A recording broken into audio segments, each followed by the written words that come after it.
मेरे 72,000 आएंगे, मेरे 72,000 आएंगे, मेरे 72,000 आएंगे।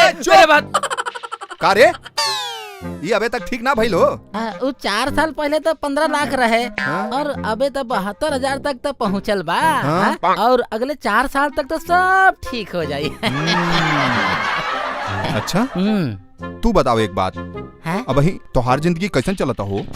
हमार जिंदगी तो बेकार बा, जियल धिक्कार बा। अरे बाप, तनिक सा प्यार बा, वो लाचार बा। अच्छा एक बात बताई, रउआ एगो चमाटा लगाई। बुड़बक पुलिस में भर्ती हो गई ले? हाँ अब बुड़बकई ना गई हो? और कन्याकुमारी? सर जी आपके कितना बार कहनी कुंवारी ना कु। अच्छा ठीक बा हो, कुमारी हो चाहे कुंवारी हो, लेकिन तुम हमारी हो। अच्छा ये बतावा, तनी आपन कुछ दिखावा, तनी स्टाइल स्टाइल। होके सयान कैली जियान जिया तनी कैसे ओहो करी के बिहान फिसल के गिर गई हमहू नदानी में, गिर गई धप से हमहू पानी में। सर स्माइल प्लीज। सर एक और।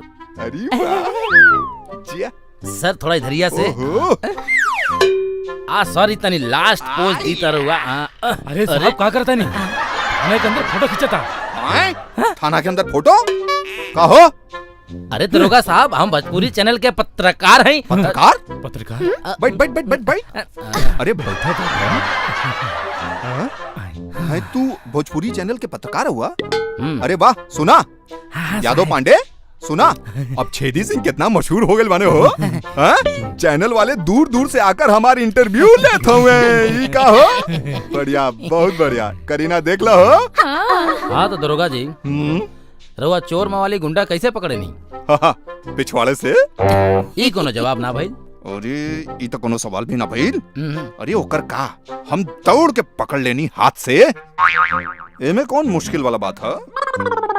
अच्छा दरोगा जी मुजरिम के रहुआ कितना देर जेल में रखे नहीं?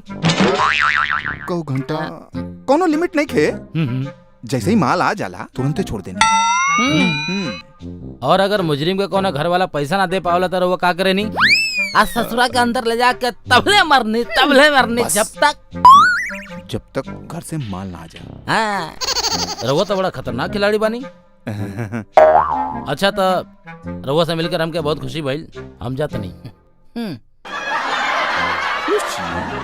पाने हमरा के काहे खुशी नहीं मिलल? कौनो जुगाड़ नहीं बनत? अरे साहब अब तो खुश बानी ना, हम मार लेनी होकर। मोबाइल हाँ अंदर का ले लू।